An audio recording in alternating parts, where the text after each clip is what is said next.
지난주 금요일 날 개장 전에 실적 발표한 기업이 S&P 500에 하나 있었는데 벌칸 머티리얼즈였습니다. 근데 여기 실적이 상당히 아주 좋고 여기 좀 주목할 만한 이야기가 많아서 이거 한번 소개하고 넘어가려고 합니다. 일단 벌칸 머티리얼즈 하면은 미국의 이제 최대 채석장을 운영한다고 하는 게 맞겠죠? 채석장 운영해가지고 거기서 이제 돌 캐가지고 돌재 만들고 아스팔트, 시멘트 만드는 소재 기업 대장주인데 얘네 매출이랑 EPS 시장 예상치 다 대폭 상회했습니다.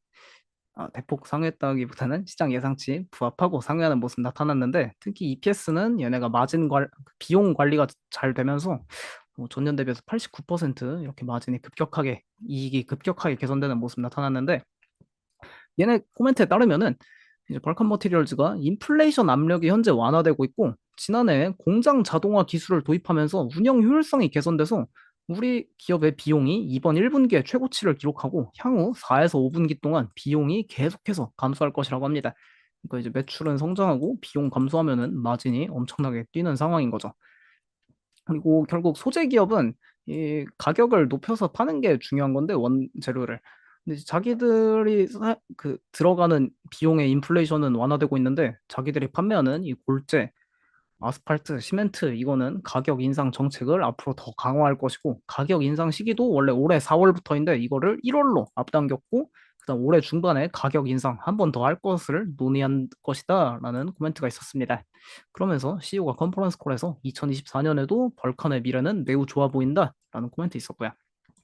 그리고 또 얘네는 이렇게 골재, 캐시 그로스 프로핏, 톤당 골재 매출 총이익이라는 지표를 주요 지표로 사용하는데 그러니까 골재를 이제 채굴 해가지고 이렇게 아스팔트가 아니라 이 덤프 트럭이나 그 레미콘에 그 이제 연료 비용이 많이 들지 않습니까? 그래서 그 연료 비용 다 차감하고 벌어들이는 돈을 주요 지표로 나타내는데 이게 또 이제 10% 중반대 증가가 예상된다 이야기하고 있고 왜 이렇게 이 골재 가격 계속 상승하고 시멘트 아스팔트 수요가 많냐 이걸 들어보니까 21년 11월에 통과된 IIJA 인프라 법안 통과 이후에 현재 고속도로 건설에서 수요가 엄청나게 증가하고 있다고 합니다. 그리고 이 수요는 2025년에도 증가하고 26년에도 증가하고 27년에도 더 증가할 것이다 라고 하면서 미국에 사시는 분들은 체감하실지 모르겠습니다. 고속도로에 약간 유지보수나 건설 많이 하고 있는지 궁금하네요.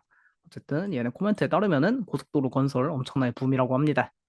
그리고 또 미국 전역에서 현재 주택 착공이 점점 회복되면서 이 모멘텀도 가속화되고 있다라는 이야기가 있었습니다.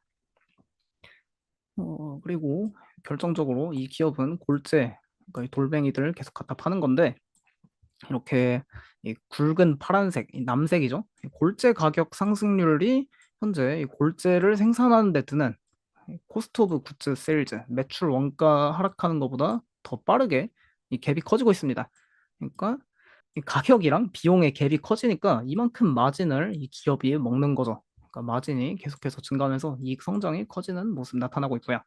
그래서 벌칸 머티리얼즈 지난 금요일 시장이 조금 많이 하락했었던 것 같은데 근데 지난 금요일 날 5% 가까이 상승하는 모습 나타났었습니다.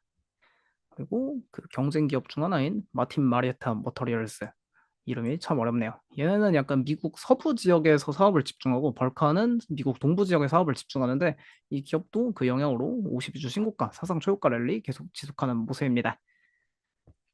그리고 이거는 예전에 저희 그 카페 희지안 님께서 한번 소개해 주신 기업인데 CRH라고 이 분야의 대장주더라고요. 이게 런던 증권거래소에 상장돼 있었는데 작년 9월에 뉴욕 증권거래소로 이전 상장하면서 올해나 내년에 S&P 500 편입 기대감이 큰 기업으로 나타나고 있습니다. 이 기업도 골재, 아스팔트, 시멘트, 그리고 건축 자재 판매하는 기업 글로벌 시가총액 1위 기업인데 이것도 사상 최고가 랠리 펼치고 있네요. 결국 다 현재 미국의 공장 건설 지출 계속되고 있고 데이터 센터 엄청나게 짓고 있고 또 인프라 법안으로 고속도로 계속 지어서 이렇게 주가가 강한 게 아닌가 싶습니다.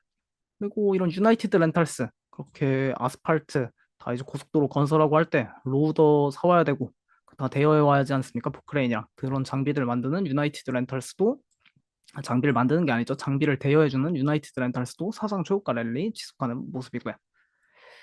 그다음 오늘 개장 전에 실적 발표한 월마트 한번 살펴보시면은 월마트 매출이랑 EPS 모두 다 시장 예상치 상회했습니다.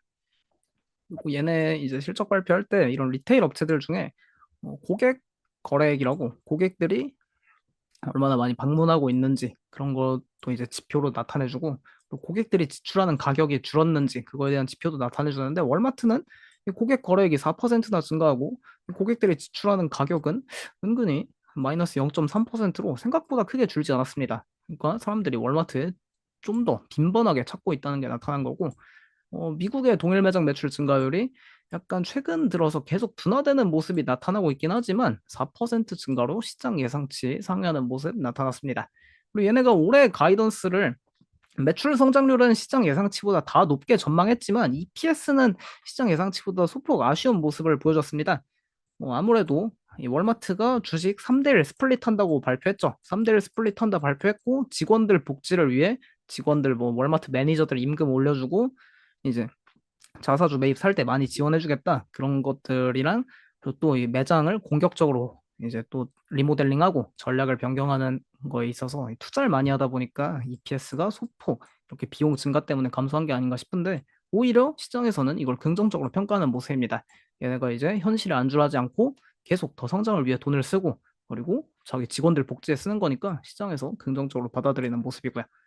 그리고 지난주에 이 뉴스 한번 소개해드렸는데 이 비지오라고 이거 23억 달러에 비지오 스마트 TV 제조업체인데 미국의 로쿠에 이은 2위 업체로 약 3천만 명 정도 가입자가 있다고 합니다.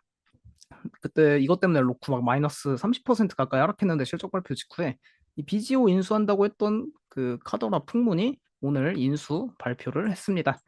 아무래도 이렇게 스마트 TV 사업부를 기업을 인수하는 가장 큰 이유는 이 광고 사업이 성장이 빠르고 수익성이 높다 보니까 이 광고 사업을 강화하기 위한 전략으로 평가받는 상황이고요. 월마트 CEO 오늘 인터뷰에서 조그만 내용 들어보면은 고객들이 여전히 구매에 신중함을 보이고 있다라는 월마트 CEO 항상 보수적인 발언만 내뱉습니다. 그리고 이커머스 관련 손실이 줄면서 이커머스가 주요 성장 요인이 되고 있다라고 하고 있는데 이커머스 성장률이 월마트 현재 20%대에서 10%대 후반 수준으로 아주 고속 성장을 이어나가고 있습니다. 그리고 오늘 가장 월마트의 특징적이었던 거는 이 배당을 9% 인상한 건데 월마트가 원래 평균 연 배당 성장률이 약 3에서 5% 사이입니다. 근데 이번에 10년 만에 최대 인상률로 배당을 9%나 인상했다 보니까 이거를 시장에서 아주 긍정적으로 평가하는 모습이고요. 그리고 월마트 50년 연속 배당을 인상한 배당킹 기업인데 올해 이번에 배당 인상해서 51년 연속 배당 인상 기업이 됐다고 합니다.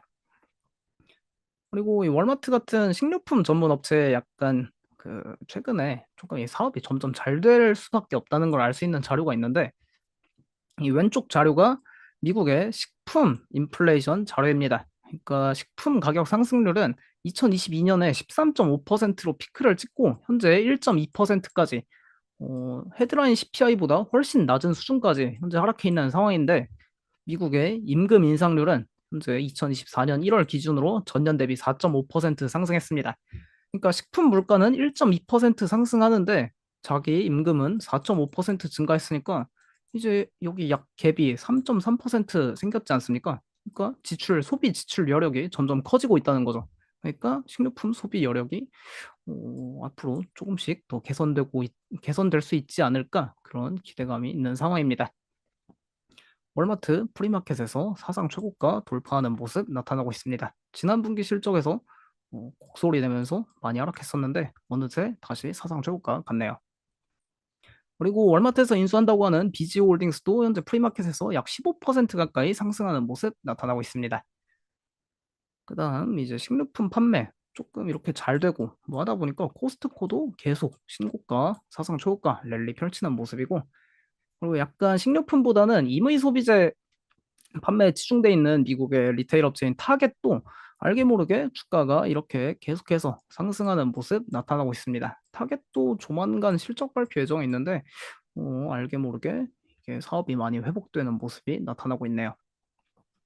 그다음 오늘 실적 발표한 홈디포. 홈디포는 국내에는 없지만 이제 미국에는 워낙 다 단독 주택 살고 시골에 사는 분들도 많지 않습니까? 도시 외곽이라고 하면은 진짜 막 엄청 멀리 가야 되고 그래서 이 주택을 다 자기들이 개보수하는 수요가 많은데 이런 주택용품 판매 종합업체입니다. 홈디포 매출이랑 EPS 시장 예상치 상회했는데 약간 아쉬운 거는 고객들의 방문 빈도도 마이너스 1.7% 하락했고 고객들이 지출하는 평균 가격도 마이너스 1.3% 하락하면서 조금 많이 아쉬운 모습을 보여줬습니다.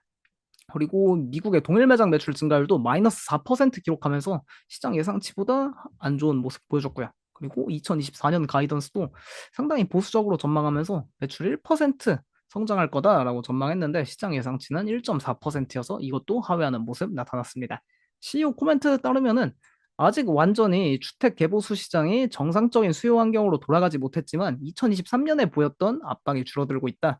그리고 고객들이 대출 비용 증가로 더 큰 대출이 필요한 대규모 프로젝트를 여전히 미루고 있다라고 이야기하면서 현재 모기지금리가 좀 하락하는 듯 했는데 다시 올라가면서 이것도 시장에서 이게 주택 시장에서 조금 압박을 가하고 있는 모습입니다. 그리고 홈디포도 오늘 배당 7.7% 인상했다는 소식 있었고요. 그래서 홈디포 프리마켓에서 약 3% 가까이 현재 하락하는 모습 나타나고 있습니다. 홈디포 하면은 역시 항상 로스도 같이 나오는 기업인데 그 영혼의 경쟁 기업이죠. 거의 그 약간 이거 정치적으로도 많이 이용하던데 홈디포가 공화당이고 로스가 민주당인가요? 그렇게 많이 홍보하는 것 같던데 홈디포 같은 경우에는 이 주택 전문가 매출 비중이 50%로 그러니까 약간 개인들 소비보다 건설업자들이 홈디포를 많이 이용한다고 합니다. 그리고 로스는 주택 전문가 매출 비중이 25%로 약간 주택 건설 전문 업자들보다는 개인들이 많이 이용하다 보니까 현재 개인들 이 모기지금리 상승 때문에 조금 이게 그 수요가 약하지 않습니까? 그래서 로스가 홈디포보다 주가 흐름이 약한 모습 계속 보여주고 있고요. 팔로알토 네트워크스입니다. 팔로알토 네트워크스가 사이버 보안 대장주죠. 미국에서 시가총액 가장 큰 사이버 보안 업체인데 실적이 상당히 처참했습니다. 그래서 주가도 이렇게 실적 발표 이후로 뭐 한 번 이제 헤드라인 넘버 나오자마자 하락하고 컨퍼런스 콜 진행되면서 계속해서 더 하락폭을 키우는 모습 보여줬는데 왜 이렇게 하락폭이 계속해서 커지고 지금도 개장 전에 계속 하락폭이 커지고 있냐? 가장 중요한 거는 뭐 이번 분기 매출이랑 EPS는 시장 예상치를 충족시켰지만 가이던스를 하향 조정했습니다. 다음 분기 매출이랑 이런 그 사스 기업들, 소프트웨어 기업들, 특히 사이버 보안 기업들은 이 청구액, 빌링스라고 미리 돈을 받아놓고 이거를 이제 다 후에 매출로 잡는 건데 이 다음 분기 매출이랑 청구액 모두 다 시장 예상치 하회했고 연간 매출이랑 연간 청구액 모두 다 이거 지난 가이던스보다 크게 하향 조정했습니다. 왜 이렇게 연간 매출이랑 청구액을 하향 조정했냐? 이 가장 큰 이유를 들어보니까 팔로알토 네트워크스가 원래 연방 정부 고객들의 계약을 거의 다 따냈다고 합니다. 근데 약간 생각했던 거랑 다르게 이 회사가 계획했던 연방 정부 고객들의 그 계약이 깨지면서 이분들의 지출이 다소 둔화되고 있다라는 코멘트가 있었고 그래서 이 팔로알토 네트워크스가 이번에 이렇게 연방 정부 고객들한테 좀 한번 뒤통수를 호되게 당하고 난 뒤로 앞으로는 이렇게 연방 정부 관련한 매출원에 대해서는 가이던스에 신중을 기할 것이다라고 이야기하고 있습니다.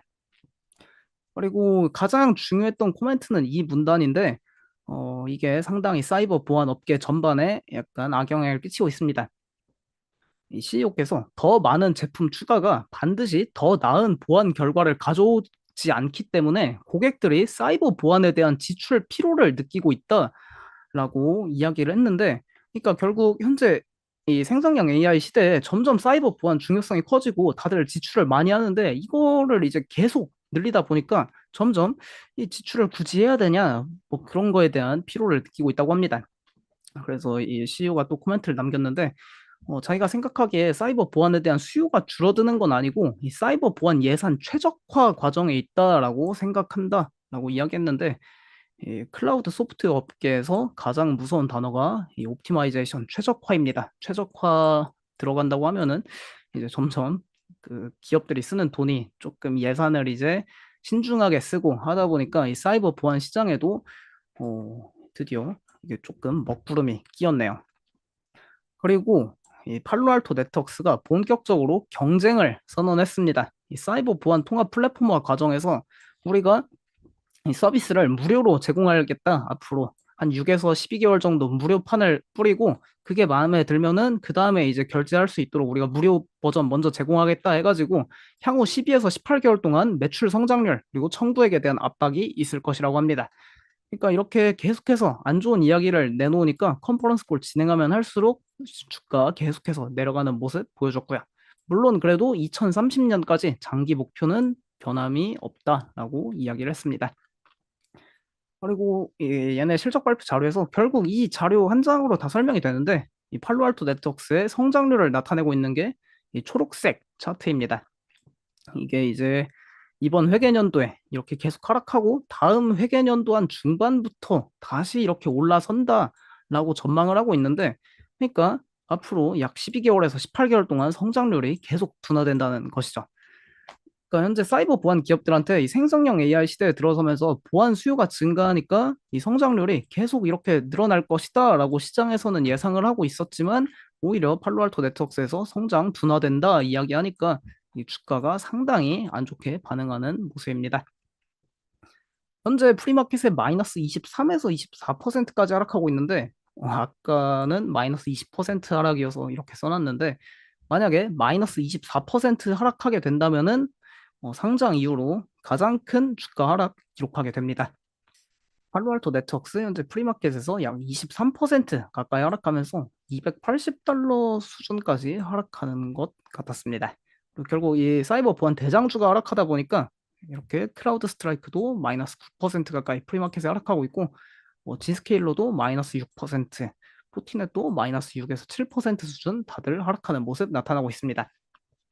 결국 이 팔로알토 네트워크스가 우리 플랫폼 이 공짜로 몇 개월 사용하게 해줄 테니까 우리 걸로 와라 라고 경쟁을 선포하다 보니까 이렇게 경쟁 기업들도 조금 타격이 생길 수밖에 없고 이 사이버 보안 플랫폼 시장에서 이 치킨 게임이라고 표현하기는 뭐하고 그냥 경쟁 심화가 나타나는 모습입니다. 거의 대장격인 분께서 이 경쟁을 선포하셨네요. 그래서 팔로알토 네트워크스에 대해 이 루프 캐피탈에서 투자 의견 매수해서 중립으로 두 단계 하향 조정했는데 미국 연방정부 채널 약세로 부진한 분기 실적을 보고했고 시장 전략 움직임에 상당한 변화가 생겼다. 팔로알토 네트워크스가 경쟁사 제품을 교체하는 고객에게 파격적인 선불 할인 프로그램을 도입했다.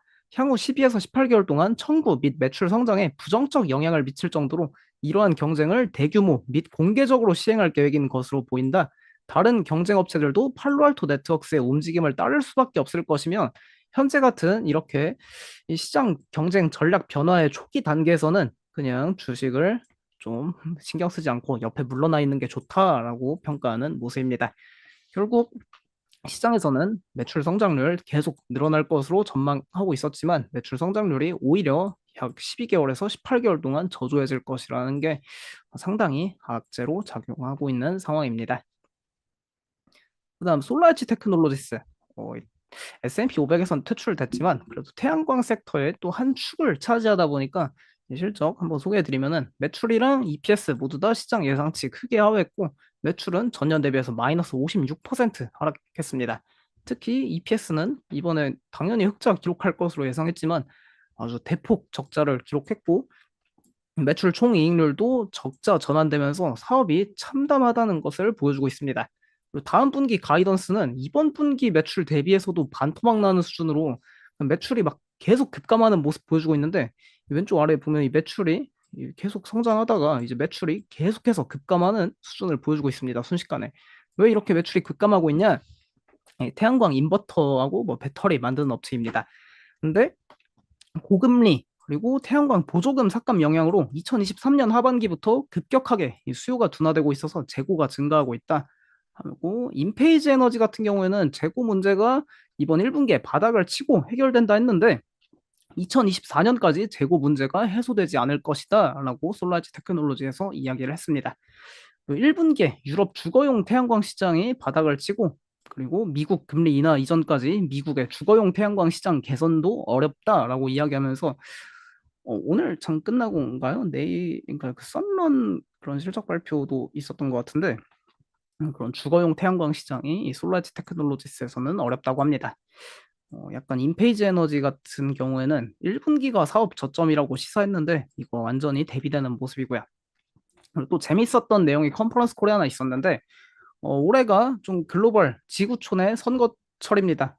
올해 대한민국도 그 국회의원 선거인가요? 지방선거인가요? 그 선거가 4월에 예정돼 있고, 뭐 최근에 대만에서도 선거를 했고, 이 전 세계 지구촌 곳곳에 미국도 선거를 하고, 진짜 선거철인데, 지난해 11월에 이 네덜란드 선거 이후에 네덜란드 시장 판매량이 50% 이상 급락했다고 합니다. 왜 이렇게 급락했냐 들어보니까 이 우파 자유당 PVVV 당이라고 하는 것 같았는데 이 우파 자유당이 총선에서 승리 이후에 이 쓸데없는 기후 취미에다가 낭비를 하지 않겠다라는 정책을 내놔가지고 이런 네덜란드 같은 국가들에서 이 친환경 정책 다 폐기하고 있다고 합니다. 올해 미국도 그분이 돌아오실 가능성이 있는데 근데 또 은근히 태양광 산업 안 좋아하는 것 같다 그 하셔도 그 사업 다 하더라고요. 근데 그 도널드 트럼프 전 대통령이나 바이든 대통령이나 두 분은 뭐 바뀌어도 크게 영향이 없을 것 같습니다. 이렇게 보면은 유럽이 그래도 친환경 사업의 거의 메카인데 여기 뭐 네덜란드, 스웨덴, 핀란드, 스위스, 독일, 이탈리아 최근에 다그 우파 정당이 들어서면서 이렇게 친환경 정책을 폐기하고 있다고 합니다. 솔라이트 테크놀로지 프리마켓에 약 20% 가까이 현재 하락하는 모습 나타나고 있고요. 거의 3년 전에 기록했던 주가도 이제 뚫고 내려가는 모습 보여주고 있습니다. 태양광 사업이 진짜 정부 보조금이 없으면은 사실상 돌아가지 않는 사업인 것 같네요. 근데 이 솔라이트 테크놀로지 CEO도 이 분야는 잘 나가고 있다라고 이야기를 했는데 이 트래커 제품은 지속적으로 성장 중이다라고 이야기를 했습니다. 이게 뭐냐면 태양광 트래커 이야기하는 건데 이 분야에 걸고 주식시장에서는 선두 기업이 넥스트래커인데 실적 발표했을 때도 그때 한번 소개해드렸습니다. 넥스트래커는 계속해서 태양광 기업 중에 52주 신고가, 사상 최고가 랠리를 펼치고 있는 기업인데 이 태양광이란 걸 결국 현재 좀 소비자들이 자꾸 설치를 안 하려고 하는 게 이게 생각보다 그 효율이 많이 안 나온다고 하죠. 비용 대비해서. 그러니까 태양광의 이제 효율을 높여주기 위해 이 넥스트래커 이 태양광 트래커를 설치하면은 이게 방향을 태양이 이렇게 동쪽에서 서쪽으로 움직일 때 이걸 계속 따라가게 해주는 기술인데 그걸 따라가게 함으로써 태양광 기술이 개선되고 그러면 뭐 태양광 시장이 다시 조금 관심을 받을 수 있겠죠. 그래서 이런 트래커 제품 만드는 기업들이 태양광 시장에서 유일하게 잘 나가고 있다고 합니다. 그다음 버티볼딩스 이 기업도 최근에 국내 투자자들이 슈퍼마이크로 컴퓨터 다음으로 조금 많이 이제 눈여겨보는 것 같은데 매출이 시장 예상치를 미치지 못했습니다. 이게 얘네가 지난 11월 달에 그 투자자 행사 열면서 가이던스를 크게 상향 조정해놨거든요. 근데 이렇게 매출 가이던스 맞추지 못할 거였으면은 가이던스 상향 왜 했는지 잘 모르겠습니다. 매출이 시장 예상치를 미치지 못했고 EPS는 시장 예상치를 부합했지만 가이던스가 예상치를 하회했습니다. 생각보다 데이터 센터 시장이 엄청 뜨겁긴 한데 AI 데이터 센터 시장이 근데 결국 이 매출, EPS 다 시장 예상치 미치지 못했고 연간 EPS도 시장 전망치를 소폭 미치지 못했습니다.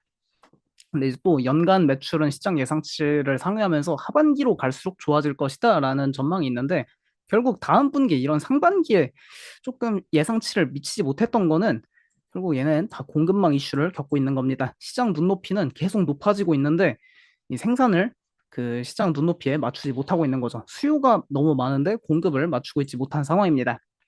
실제로 버티볼디스 CEO 말에 따르라도 이렇게 대규모 AI 배포를 지원하기 위한 데이터 센터 시장에 강한 추세는 계속해서 가속화되고 있다라고 이야기하면서 이렇게 결국 이 데이터 센터 시장 강한 추세가 지속된다는 것 자체가 엔비디아가 얼마나 잘 되고 있는지 그 이야기인데 이렇게 이런 버티볼딩스 같은 기업들은 공급망 이슈가 있는 것 같습니다.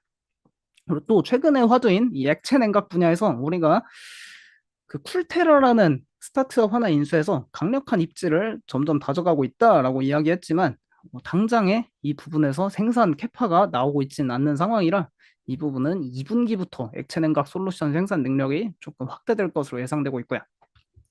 얘네 이 버티볼릭스 기업이 자본적 지출을 올해 좀 많이 늘릴 것으로 전망한다라고 이야기를 했습니다. 이게 어떻게 보면 기업이 투자 단계에 있을 때는 약간 좀 주가가 지지부진하고 투자가 끝나가면서 돈을 싹 이제 벌어들이기 시작할 때 주가가 막 슝 하고 날아가는데 올해 이제 이 2024년 자본 지출이 작년 대비해서 약 한 40%에서 50% 가까이 증가할 정도로 이 액체 냉각 분야에 투자를 많이 한다고 합니다. 근데 이제 버티볼딩스의 이 신규 주문 성장률을 보면은 주문 성장률이 계속해서 우상향하고 있을 정도로 막 전년 대비해서 23% 가까이 이 주문 성장률이 증가하고 있거든요. 그래서 이 데이터 센터 냉각 솔루션에 관한 수요는 폭발적인데 문제는 공급을 맞추지 못하고 있는 것입니다. 결국 이렇게 버티볼딩스 백로그 수주 잔고를 봐도 현재 사상 최고 수주 잔고 수준을 기록하고 있는데 이 문제는 이 매출이 빠르게 상승하지 못하는 가장 큰 이유는 공급 능력이 부족하기 때문입니다. 저번에 슈퍼마이크로 컴퓨터도 실적 발표 이후에 이게 기업이 앞으로 더 성장할 수 있는 가장 큰 이유 중 하나가 공급 능력을 계속해서 확대시키고 있다라는 그런 게 있었는데 이 버티볼딩스도 약간 현재는 공급 이슈가 있는 상황입니다. 일단 컨퍼런스 콜 진행하면서 공급 관련한 이야기를 CEO가 많이 던지지 않을까 싶네요. 그런데 이게 실적 발표 직후에 프리마켓에서 약 25% 가까이 막 하락했었습니다. 근데 현재 마이너스 10% 수준 하락하고 있는 것 같았는데 이게 좀 올라온 이유가 이 자료를 계속 보면 볼수록 약간 좋았던 점도 있습니다. 이게 쿨테라라는 액체 냉각 솔루션 기업 인수한 이후에 이 생산 능력 앞으로 어떻게 증가할 것인지에 대한 전망 자료인데 당장 이번 분기 24년 1분기에는 생산 능력이 4배밖에 증가하지 못해서 크게 미치지 못하지만 2분기 이제 다다음 2분기부터는 이 생산 능력이 20배로 확장된다고 합니다. 그리고 또 3분기 하반기 들어서는 35배, 뭐 45배 이렇게 이 액체 냉각 솔루션 관련한 생산 능력이 크게 확장된다고 하니까 이 기업은 약간 하반기가 가면 갈수록 조금 기대가 더 커지지 않을까 싶네요. 근데 이번 분기는 이 기대치를 조금 미치지 못했습니다.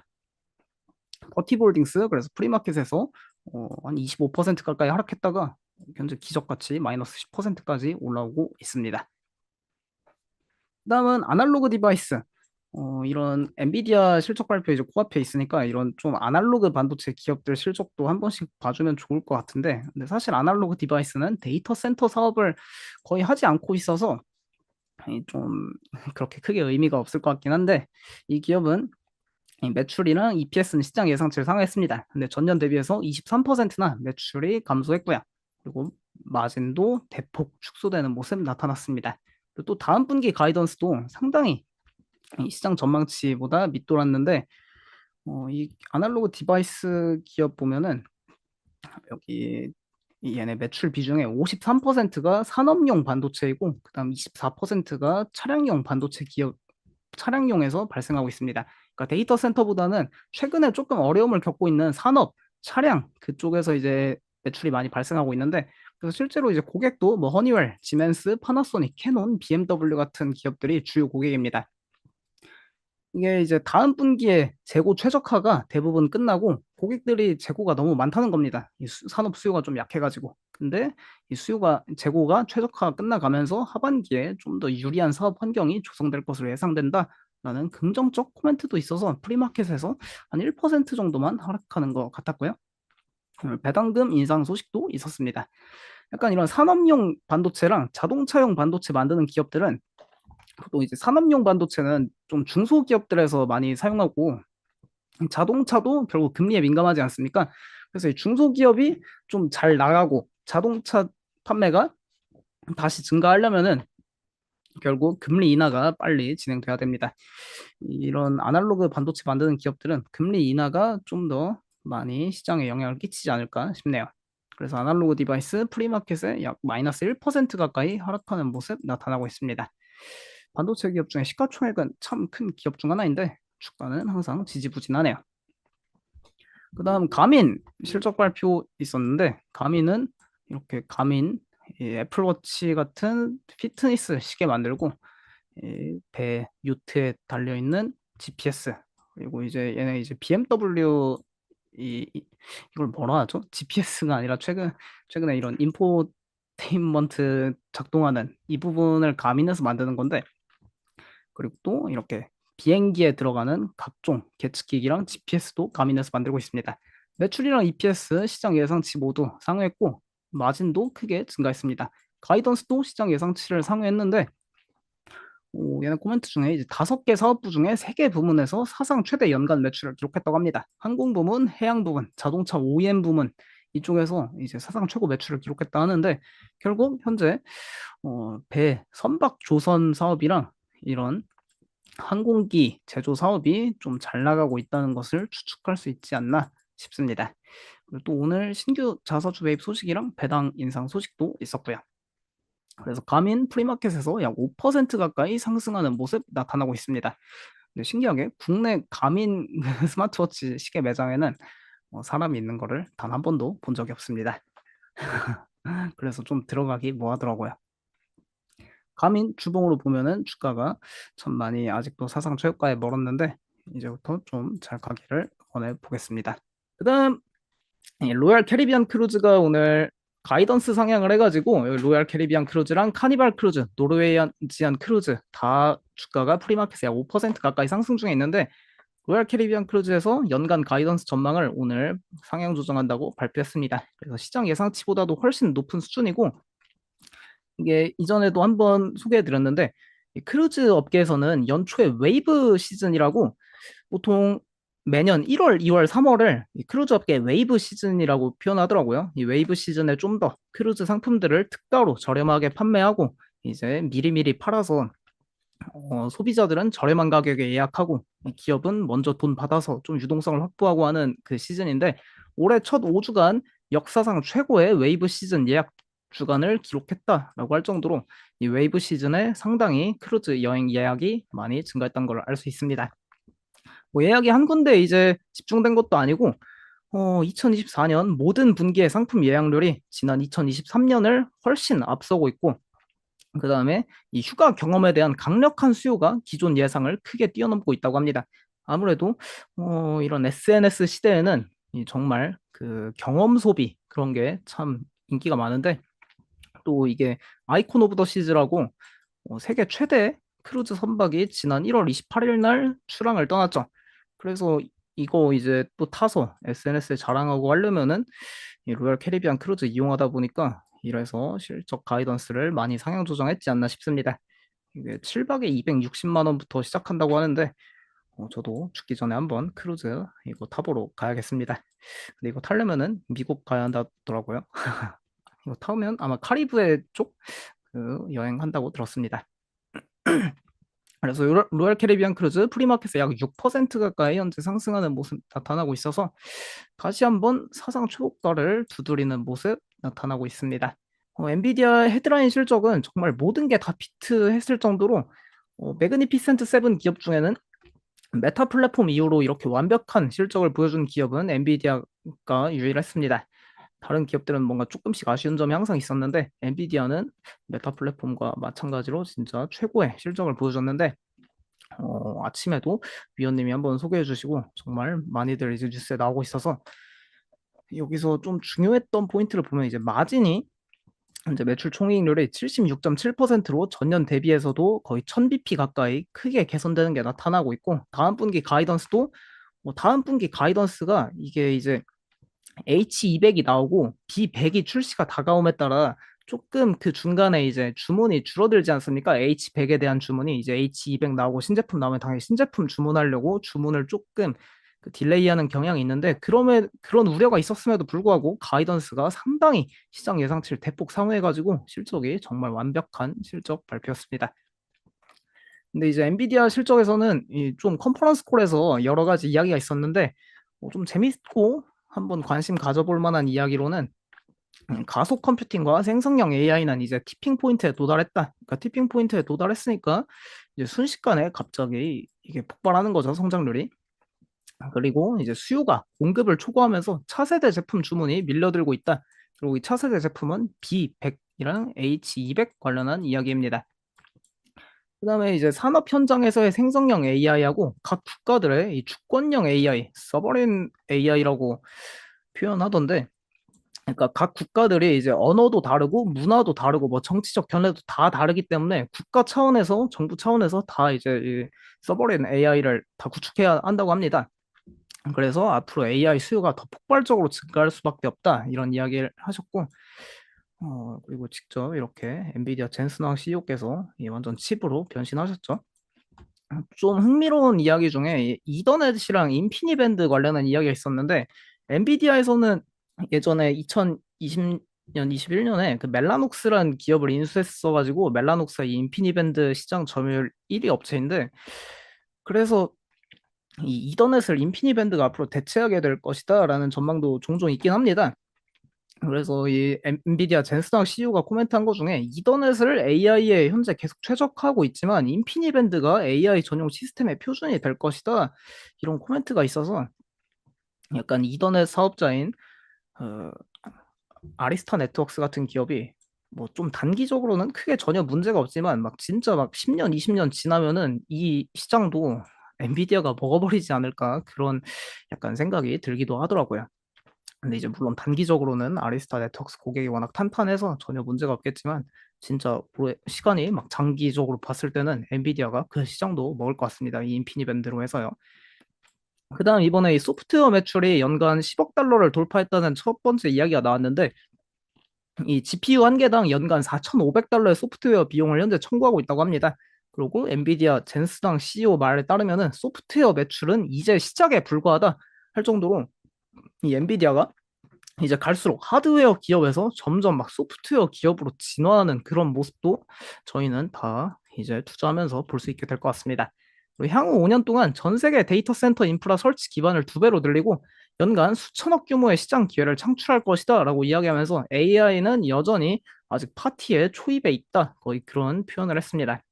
3월 18일에서 19일까지 이 엔비디아 GTC 2024에서 더 많은 기술과 재무 정보를 공유할 예정이니까 다들 그때 한 번 더 주목해 달라고 이야기를 하셔서 이 엔비디아 GTC 2024까지 이번 실적 발표를 이어가면은 좋을 것 같습니다. 컨퍼런스 콜에서 또 엔비디아가 이제 저번에 엔비디아 13F 엔비디아에서 지분 투자한 기업들 이야기만 나왔어도 주가 막 올라가고 했는데 이번 엔비디아 컨퍼런스 콜에서 직접적으로 언급이 나온 기업들이 있습니다. 그 기업 리스트를 보면은 이제 마이크로소프트 나왔는데 첫 번째로 마이크로소프트는 깃허브 코파일럿과 마이크로소프트 365 코파일럿을 통해 더 빠른 성장 중에 있다. 그리고 그 다음은 마이크로소프트 다음은 메타에 대한 이야기가 나왔습니다. 이커머스, SNS, 뉴스, 비디오 서비스, 엔터테인먼트 등 다양한 회사에서 AI를 사용 중에 있는데 이러한 AI 투자는 고객 참여를 늘리고 그리고 메타의 이제 메시지 광고, 그 왓츠앱에서 광고를 이제 막 하는 겁니다. 그 메시징으로 카카오톡 광고처럼요. 그리고 광고 클릭률을 개선하여 높은 수익을 창출하기 시작했다라고 이야기할 정도로 이제 점점 AI로 인해 직접적인 수익이 많이들 나고 있습니다. 또 서비스나우, 어도비, 데이터브릭스, SAP, 스노우플레이크 등 AI 제품군 출시로 신규 계약이 증가하고 있다. 구글과 협력하여 새로운 언어 모델 젠마를 최적화를 완료했고 그 다음에 델, HP, 레노버, 슈퍼 마이크로 컴퓨터와 AI 솔루션 확장을 위해 협력 중이다 라고 이야기하면서 이번 엔비디아 컨퍼런스 콜에서 이렇게 직접적으로 그 기업명이 나온 기업들이 있기는 했습니다. 역시 가장 눈에 띄는 거는 슈퍼 마이크로 컴퓨터네요. 그다음 최근 엔비디아 실적 발표 당일에 이제 주가 변동성을 볼 수 있는데 최근에 실적 발표하면 항상 좋았습니다. 근데 이번에 포워드 PR이 이 자료엔 34배로 나와 있는데 오늘 실적 발표 직후에 엔비디아 포워드 PR 한번 체크해 보셨으면 알 수 있는데 현재 26배까지 내려져 왔습니다. 그러니까 주가는 사상 최고가에 올라왔지만 현재 밸류에이션은 3년 내 최저 수준을 기록할 정도로 이익 성장률이 가파르게 증가하고 있다라는 걸 알 수 있겠고요. 그래서 엔비디아 프리마켓에 다이렉트로 사상 최고가 경신하는 모습 나타나고 있습니다.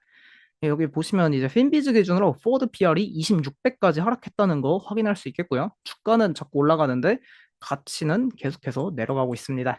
그러니까 주식이 저렴해지는 거죠. 주가는 올라가고 있지만. 그리고 엔비디아 주가 자꾸 올라가니까 일각에서 이런 엔비디아가 닷컴 버블에 시스코를 재현하고 있지 않냐라는 차트 자료가 오늘 나왔습니다. 마켓워치 자료에서.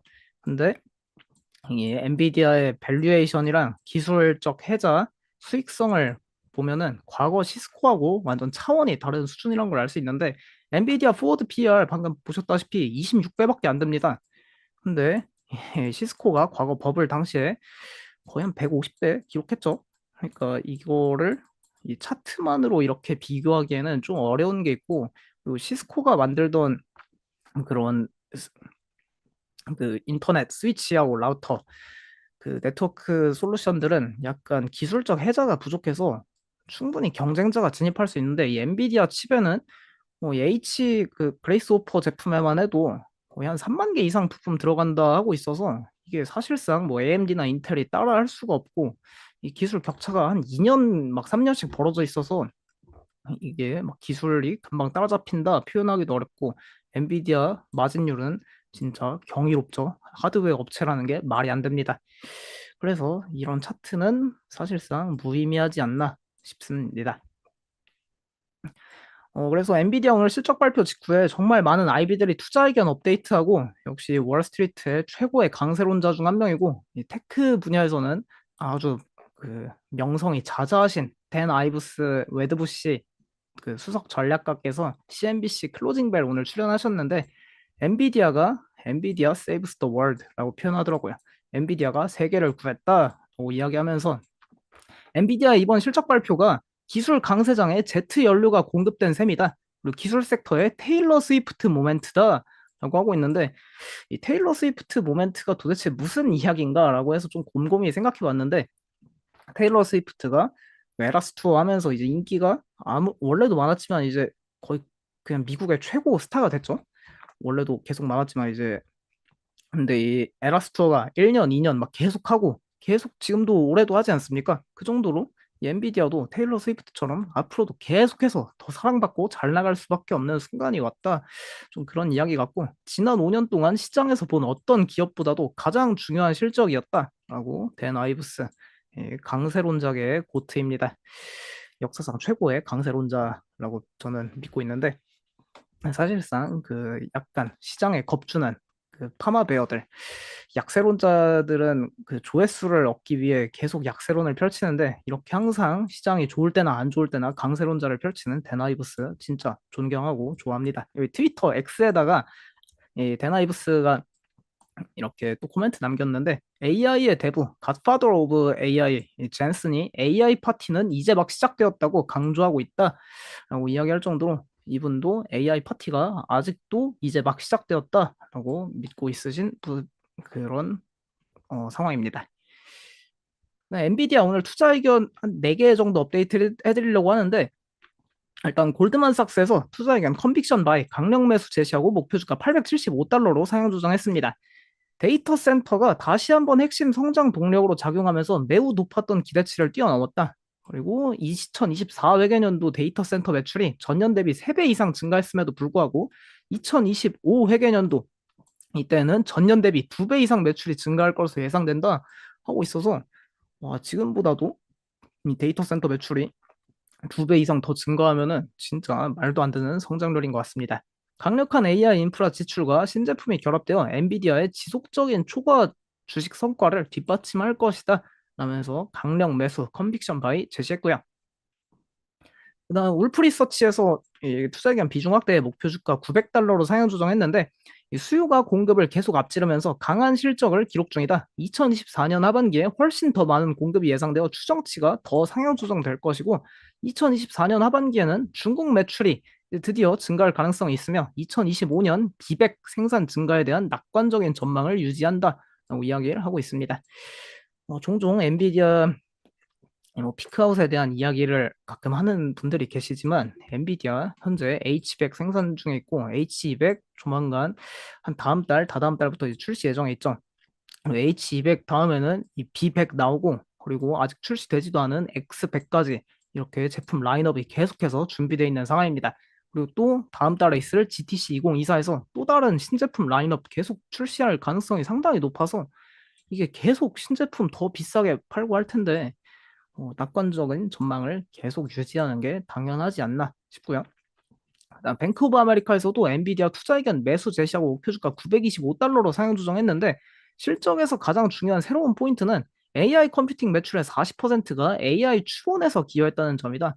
AI 추론은 엔비디아가 이미 지배하고 있는 AI 트레이닝과 달리 더 경쟁력이 있을 것으로 예상되는 AI 매출과 상관관계가 있다라고 하고 있는데 이 AI 트레이닝이 기존에 이제 오픈 AI나 대규모 언어 모델 학습시킬 때 했던 게 AI 트레이닝이고 AI 추론은 약간 이제 만들어 놓은 걸로 그걸 AI를 가동해서 상품화 시키는 거를 이제 표현을 하는데 보통 이제 AI 추론 시장에서는 엔비디아 대신에 뭐 AMD나 인텔이 좀 따라올 수 있지 않을까라는 시장 전망도 많았지만 그런 소리는 무슨 엔비디아가 그 시장도 다 집어삼키고 있다는 것을 증명하고 있습니다.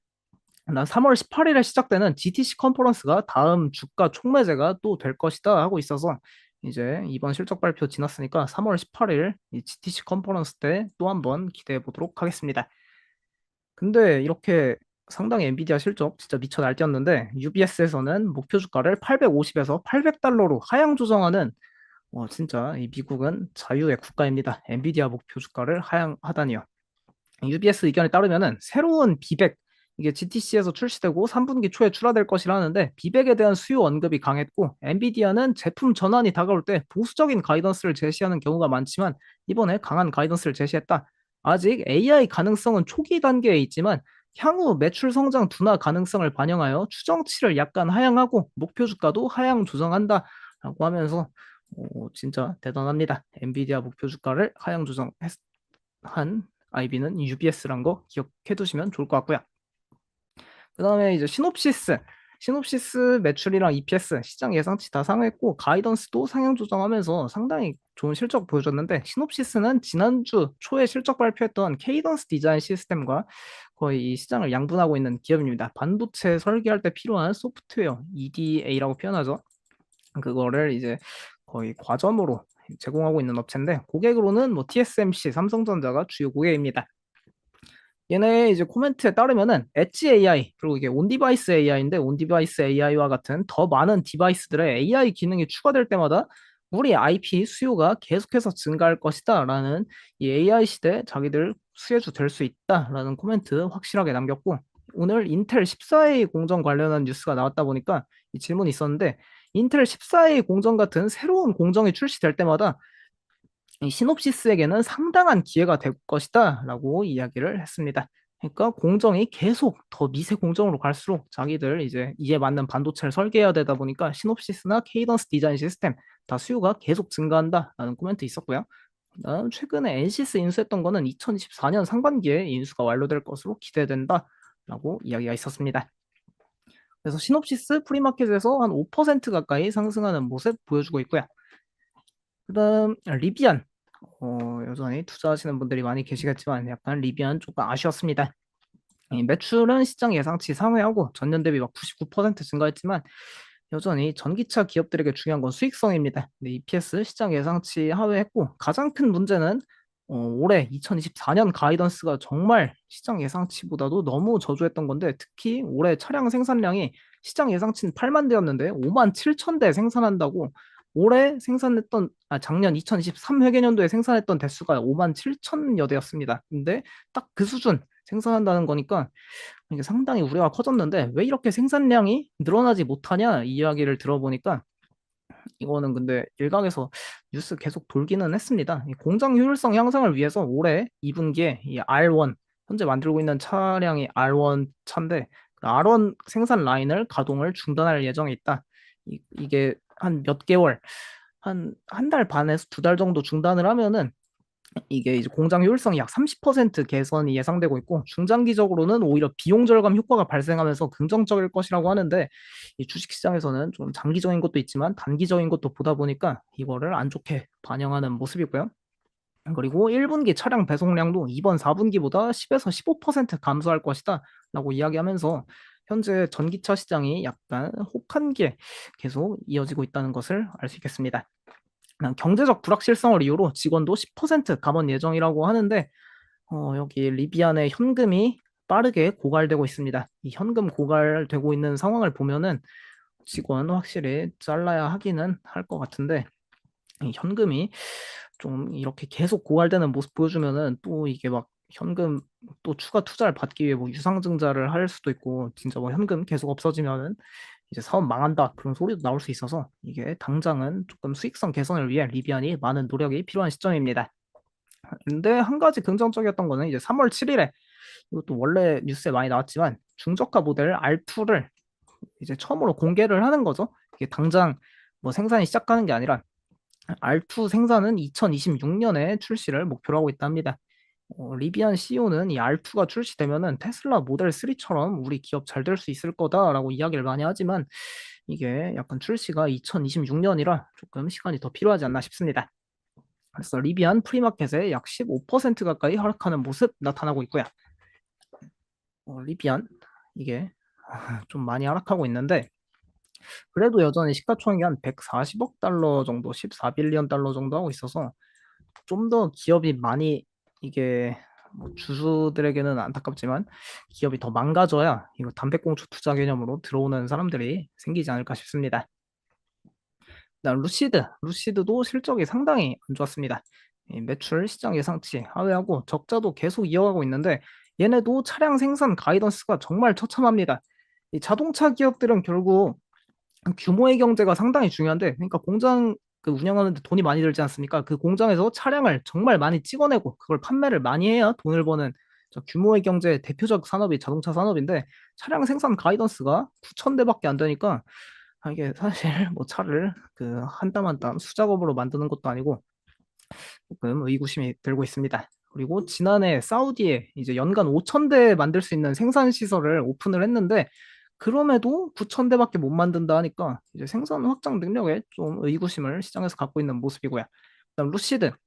이 지난 목요일 날 루시드 에어 차량 가격도 10% 인하해가지고 루시드가 이 전기차계 거의 뭐 에르메스 그냥 진짜 완전 럭셔리 끝판왕을 모방을 표방을 하고 있는데 근데 럭셔리 브랜드 페라리는 가격 인하 절대 안 하죠. 루시드는 가격을 10% 인하했으니까 그 럭셔리 브랜드가 아닌 걸로 판명이 났습니다. 그다음 시장에서 관심이 많은 이 루시드 SUV, 루시드 그래비티는 2024년 말 생산 예정에 있다 하는데 이것도 생산을 한다 해도 생산 확장 능력에 여전히 차질이 있는 거 아닌가 싶고요. 현재 루시드의 현금 보유고 얘도 리비안이랑 마찬가지로 현금이 계속해서 고갈되고 있습니다. 현금이 2023년 상반기에 한 번 올랐을 때는 사우디에서 추가 투자를 해줘서 현금이 증가했던 건데 현재 현금 소진 속도가 이대로 계속 이어지면은 다가오는 2분기에 또 한 번의 자금 조달이 필요할 것으로 예상되고 있습니다. 사실상 이 루시드는 좀 사우디 정부에서 이게 돈을 계속해서 지원해 주는 게 아니라면은 현재까지는 조금 힘든 모습이 나타나고 있고요. 그래서 루시드 프리마켓에도 한 6% 가까이 하락하는 모습 나타나고 있었습니다. 어, 주가가 참 많이 아쉽네요. 그다음 애쉬 오늘 S&P 500 기업 중에 오늘 같은 날이지만 가장 많이 하락하는 기업에 나타나고 있습니다. 매출은 시장 예상치 상회했지만 EPS가 시장 예상치 크게 하회하면서 수익성에 문제가 생기고 있는데 다음 분기 가이던스도 상당히 안 좋았습니다. 얘네는 이제 상품을 많이 판매하는 이 총 상품 판매액 크로스 머천다이즈 셀링이라고 표현하는 GMS 지표가 중요한데 이것도 다음 분기에 오히려 한 자릿수 초반으로 하락할 것이고 마진도 더 악화될 것이다 라고 이야기하면서 상당히 아쉬운 실적을 보여줬습니다. 아무래도 이 판매가 좀 아쉬운 가장 큰 이유로는 이 소비가 좀 식료품, 필수 소비재 쪽으로 그 소비가 많이 가고 있고 좀 임의 소비재 쪽에서도 의류를 제외하면 소비가 크게 증가하고 있지 않거든요. 그래서 애쉬 같은 경우에 이제 수공예품이랑 좀 그 뭐 주방용품, 뭐 장난감, 그러니까 사람들이 막 한 땀 한 땀 다 만드는 그런 것들을 많이 판매하는데 애쉬에서도 옷을 제외하고는 뭐 주얼리, 뭐 보석, 장신구, 이제 그 인테리어 상품들 그런 제품들은 좀 수요가 계속 감소하고 있다라는 이야기가 있었고 결국 이 기업에서 판매하는 이런 상품들 좀 매니아들에게 인기가 많긴 하지만 결국 최근 이 아마존을 제외한 전자상거래 기업들은 다 테무와의 경쟁 압박에 상당히 시달리고 있는 게 아닌가 그런 추측이 들고 있습니다. 그래서 애쉬 프리마켓에 현재 오늘 S&P 500 기업 중에 가장 많은 하락률 한 6% 하락하는 모습 보여주고 있습니다. 완전 팬데믹 스타 기업이었는데 이 기업도 미래에는 S&P 500에서 퇴출당하지 않을까 좀 우려가 있기도 하네요. 그다음 오늘 프리마켓에 엔비디아 다음으로 많이 상승하고 있는 S&P 500 기업 중에 빌더스 버스트 소스가 약 7% 가까이 프리마켓에 상승 중에 있습니다.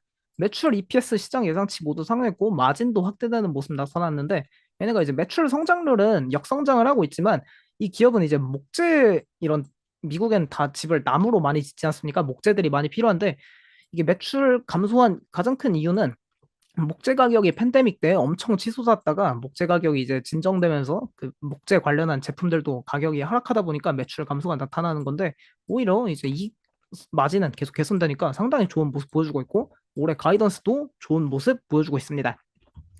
근데 얘네 이 빌더스 퍼스트 소스 기업의 특징은 오늘 자사주 매입을 10억 달러 발표했는데 이게 현재 시가총액 기준으로는 유통 주식의 약 4.5%라고 합니다. 근데 이거보다도 더 중요했던 거는 이 빌더스 퍼스트 소스가 2021년 8월부터 2023년 12월 31일까지 발행 주식의 42.2%를 매입하고 소각했더라고요. 거의 한 25개월, 26개월, 한 2년 반도 안 돼서 전체 주식의 42%를 매입해버린 건데, 이 정도면은 그 자사주 매입 많이 한다는 뭐 오토존, 오라일리 오토모티브, 뭐 오토네이션 그런 기업들보다도 진짜 훨씬 압도적인 자사주 매입 속도 보여주는 것 같습니다. 근데 또 자사주 매입 엄청나게 또 늘린다고 하니까 시장에서 긍정적으로 반응하는 모습이고요. 그래서 빌더스 포스트 소스 오늘 프리마켓에 약 6% 상승하면서 사상 최고가 경신하는 모습 나타나고 있습니다.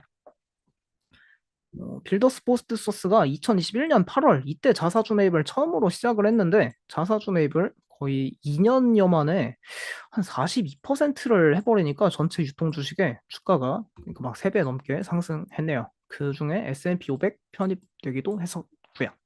이제 어제 개장 전에 실적 발표한 기업 먼저 하나 살펴드리면 퀀타 서비스인데 어제 방송에서 다뤄드리고 싶었지만 이 데이터들이 좀 컨퍼런스 콜 내용이 이 중요한 기업이다 보니까 어제 개장 전에 바로 나오지 않아서 그래서 오늘 소개해드리려고 합니다. 퀀타 서비스 하면은 미국의 이튼 코퍼레이션 티커 ETN이죠. 여기 다음으로 이제 미국 전력 인프라 2위 업체라고 볼 수 있는데 퀀타 서비스 매출 EPS 다 실장 예상치 대폭 상회했습니다. 그리고 매출 성장률도 이런 산업재 기업이 막 전년 대비 31% 성장하고 있고 현재 퀀타 서비스의 수주 잔고가 사상 최고치 계속해서 기록 중인 모습도 확인됐습니다. 이 기업이 현재 미국에 이제 송전망도 다 교체를 하고 이제 데이터 센터 워낙 많이 지어지고 공장 건설이 계속 붐이 불고 또 태양광 시설, 뭐 신재생 에너지 계속 투자가 일어나다 보니까 이 인프라 건설에 필요한 각종 전력 장비들을 이 퀀타 서비스에서 또 판매를 하고 있거든요. 그래서 실적이 상당히 좋게 나왔고 이번에 새롭게 제시한 올해 연간 가이던스도 시장 예상치를 크게 상회했습니다.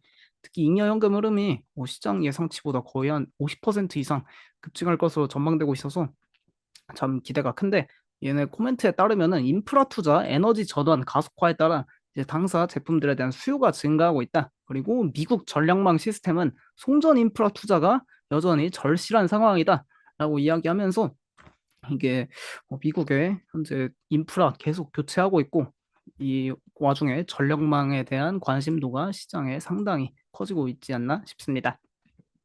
그리고 여기 주요 코멘트가 하나 있었는데 데이터 센터에 훨씬 더 많은 전력 처리 수요를 요구하는 AI 기술 채택이 증가함에 따라 전력망 업그레이드가 필요하다라는 이야기였습니다.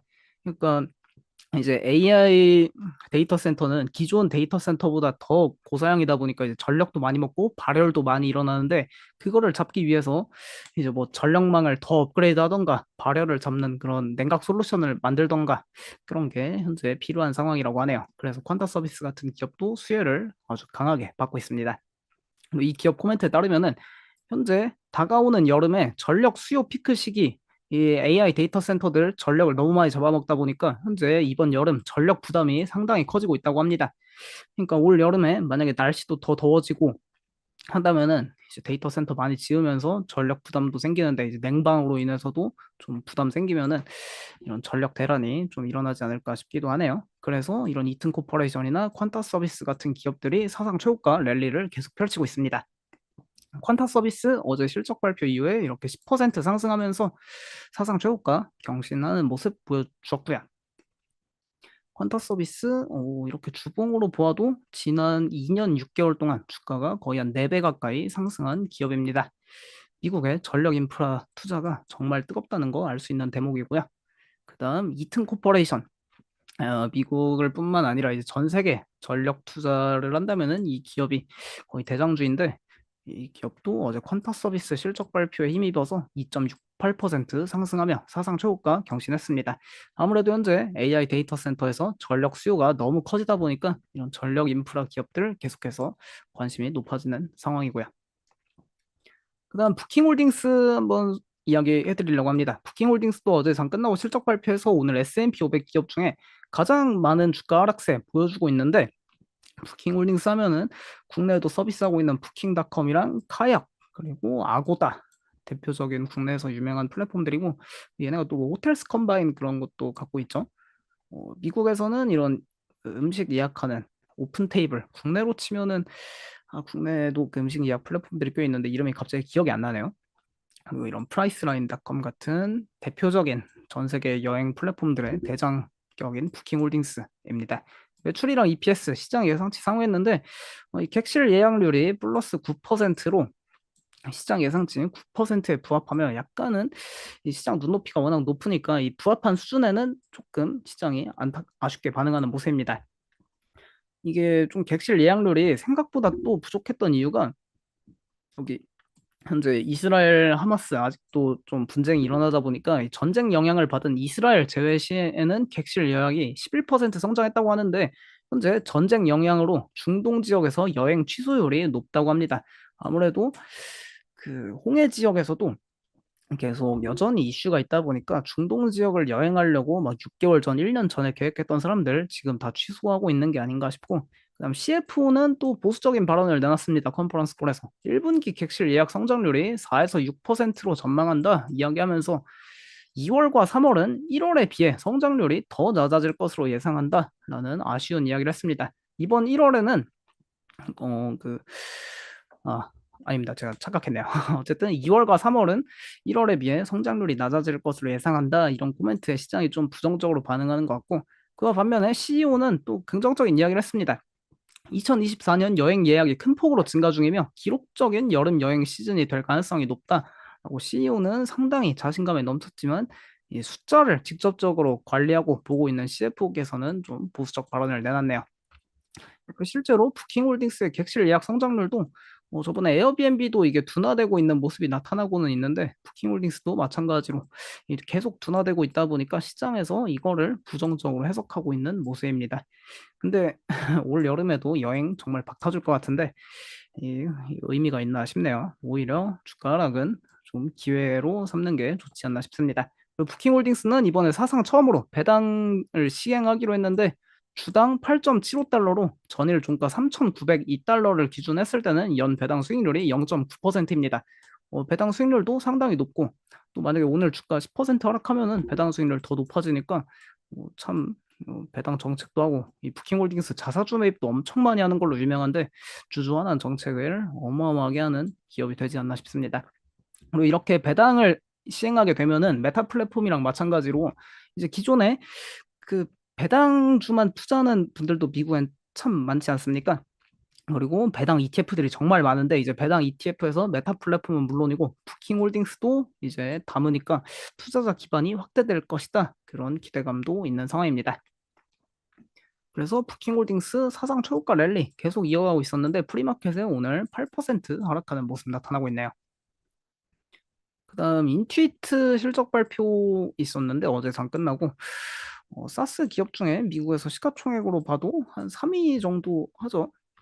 1위가 사스 기업으로만 치면은 세일즈포스고 2위가 서비스나우, 3위가 인투이트인가요? 2위가 인투이트였던 것 같기도 하고 어쨌든 미국의 소프트웨어 기업 중에는 상당히 중요한 기업이고 시가총액도 큰 기업인데 매출 EPS는 시장 예상치 상회했지만 가이던스는 소폭 아쉬운 모습을 보여줬습니다. 특히 EPS가 좀 시장 전망치보다 많이 낮으면서 인투이트가 생성형 AI에 투자를 하면서 비용이 계속 증가하고 있지 않냐 그런 거에 대한 우려를 조금 애널리스트들은 나타내더라고요. 근데 이제 다음 분기가 이번 다가오는 분기죠. 이번 이 실적 발표 다음 분기가 그 미국의 또 세금 신고 시즌이다 보니까 4월에서 5월에 그래서 한번 기대해 볼 만도 하지 않나 싶습니다.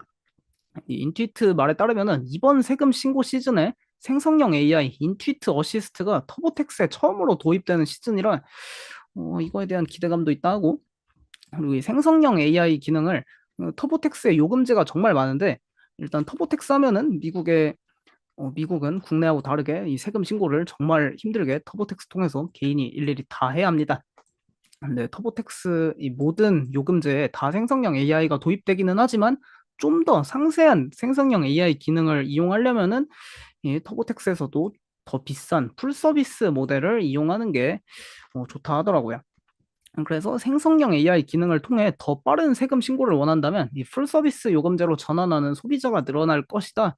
라고 이야기하면서 만약에 더 비싼 요금제를 사용하는 사람들이 늘어난다면은 인투이트 매출 성장 가속화가 좀 기대되고는 있지만 일단 이 기업은 가이던스를 상당히 보수적으로 제시했습니다.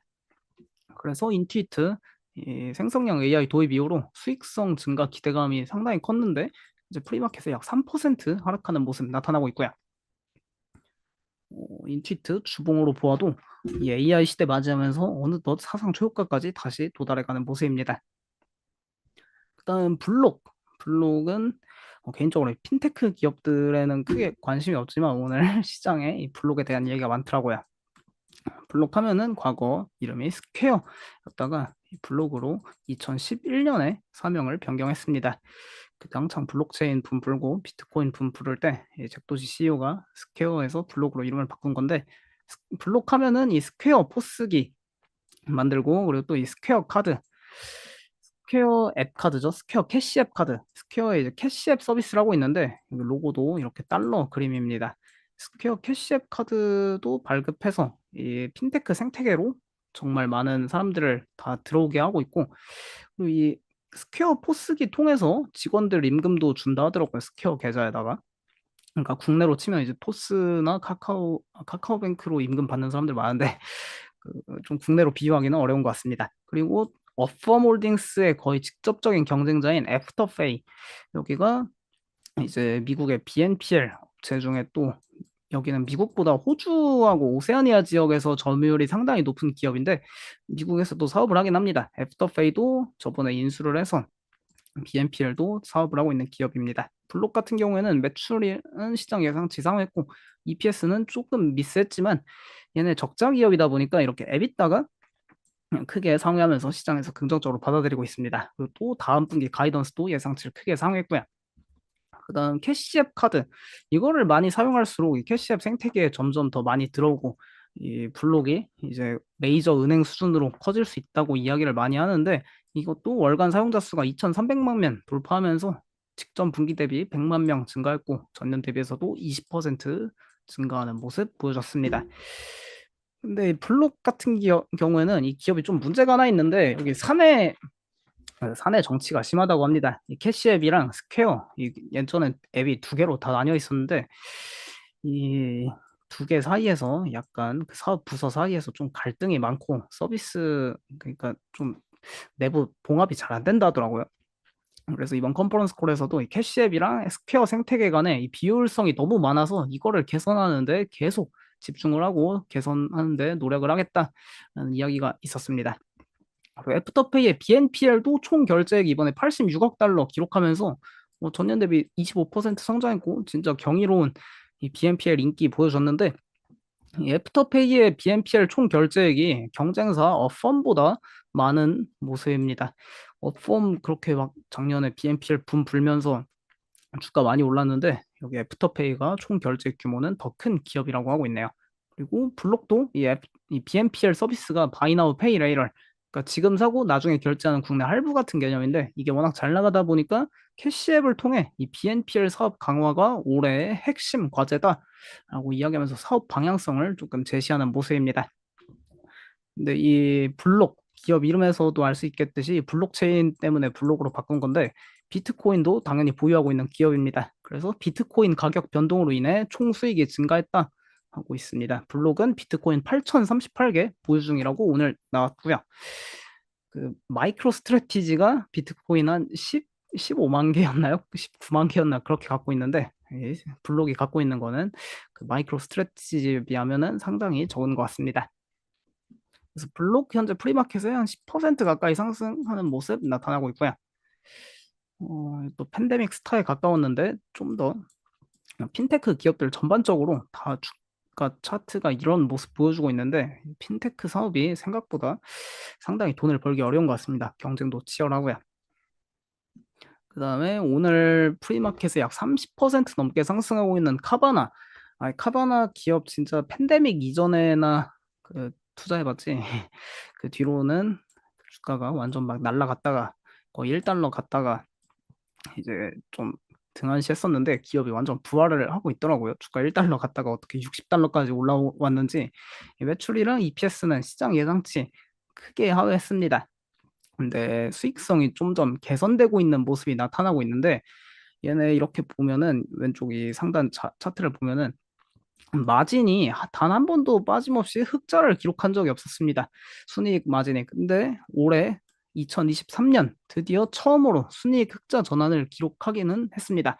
근데 이번에 순이익 흑자 전환을 기록한 거는 그러니까 연간 순이익 흑자 전환을 기록한 거는 작년 한 7월, 8월이었나요? 그때 12억 달러 그 채권단이랑 이제 부채 탕감 그걸 합의해가지고 부채 탕감으로 인한 일회성 이익이 이제 반영돼서 순이익 흑자 전환을 기록한 거라 아직까지 이 카바나의 완전한 수익성 흑자가 나타난 건 아니고요. 근데 컨퍼런스 콜에서 참 CEO 자신감이 아주 그 매력적이었습니다. 코멘트 따르면은 2년 전에는 그러니까 카바나 거의 파산 직전이었던 겁니다. 2년 전에는 오늘날 이 자리에 있을 것이라 상상하기 어려웠지만 지금 현재 카바나는 역대 가장 강력한 위치에 있다 하면서 자기네들이 이제 파산까지 경험을 했지만 이거 완전히 부활을 하니까 지금 사업이 상당히 이제 기업 내부 정리도 잘하고 비용 통제도 강하게 나타나고 있다 그런 이야기를 하고 있습니다. 그리고 이 리테일 그로스 프로핏 펄 유닛이라고 이제 차량 판매할 때마다 얘네가 이제 중고차를 매입해서 중고차를 소비자들한테 또 파는 비즈니스를 하다 보니까 결국 차를 사고 다시 파는 과정에서 그 중간 이익을 먹는 건데 이 차량 판매 대수당 이익이 계속해서 좀 점점 반등세를 보여주고 있고 다음 분기에도 이번 분기하고 비슷하거나 이 마진이 좀 더 상승할 가능성이 있다. 그리고 판매 대수도 증가할 것이다라고 이야기하면서 이 카바나 수익이 점점 계속 개선될 것이다라는 그런 기대감을 심어주고 있습니다. 그래서 다음 분기에도 이 에비타 이익이 시장 예상치보다 좀 더 높은 것이다. 그런 전망치 보여주고 있고요. 그다음에 이제 CF 코멘트로는 현재 재무제표의 모든 항목을 개선할 수 있는 위치에 있다라고 이야기를 했는데 이 카바나가 지금 문제가 부채가 정말 많고 고금리에 이 부채 이자 갚느라 기업이 거의 파산할 뻔했던 이 400달러였던 게 막 1달러 갔죠. 그랬었는데 이렇게 사업이 점점 개선되다 보니까 이 현금 고갈에 대한 우려가 조금씩 줄어들고 있기는 합니다. 그래도 여전히 현금이 아직은 좀 많이 없는 수준이라 좀 지켜볼 필요가 있는데 근데 일단 사업이 개선되고 있고 또 금리 인하하면은 이런 기업들이 다시 부활의 좀 움직임을 보여주지 않을까 싶네요. 또 어떻게 보면은 주가 2달러에서 60달러 왔으니까 이미 부활을 한 게 아닌가 싶습니다. 카바나 하면은 이렇게 중고차 자판기 형태로 이제 그 판매하는 기업인데 이렇게 미국 가면은 이거를 차량용 자판기처럼 빌딩 크게 세워서 그 안에 훤히 다 보이게 해서 그 유튜브에서 한번 보면은 되게 재밌는데 그 동전 여기 카바나 그 뭐 코인 같은 걸 주더라고요. 그거를 이제 자판기에 넣으면은 이 차량 자기가 뽑아서 아주 중고차 구매 색다른 경험을 제시하는 기업입니다. 근데 망해가던 게 진짜 완전히 부활했네요. 이게 프리마켓에 한 35% 가까이 상승 중에 있는데 이 공매도 비율이 보시면 35%입니다. 공매도 비율이 높다 보니까 실적이 조금만 좋게 나와도 이렇게 쇼스퀴즈가 바로 나오는 모습 나타나고 있고요. 그래서 카바나 거의 망한다 해서 막 주가 3달러, 4달러 할 때 그때 국내 그 거래에 막 상위 1, 2위 하고 할 정도로 국내에서 많이 사셨는데 저 국내 그 야수의 심장분들 상당히 고수분들이 많습니다. 그래서 오늘 프리마켓에 현재 한 70달러까지 올라서고 있네요. 여전히 공매도 비율이 35%가 넘는다는 것도 참고할 필요 있겠습니다. 그래서 카바나 투자 의견 먼저 업데이트 해보면은 JMP 증권에서 투자 의견 비중 확대 제시하고 목표 주가 80달러로 상향 조정했습니다. 이 수익성이 예상보다는 약했지만 견고한 수익성을 달성했으며 강력한 이 기업의 실행력과 단위 경제성 개선으로 계속해서 수익이 성장 중에 있다. 업계 최고의 제품, 미국 인구의 80% 이상을 커버하는 전국적인 입지를 고려할 때 성장세로 돌아서고 추가적인 마진 확대를 추진할 수 있는 좋은 위치에 있다. 하면서 카바나가 턴 어라운드를 완전히 진행하고 있다라는 표현하고 있습니다. 카바나 한 번도 이 미국에서 미국을 가본 지 너무 오래돼가지고 기회가 되면 가봐서 한번 구경해보고 싶긴 하네요.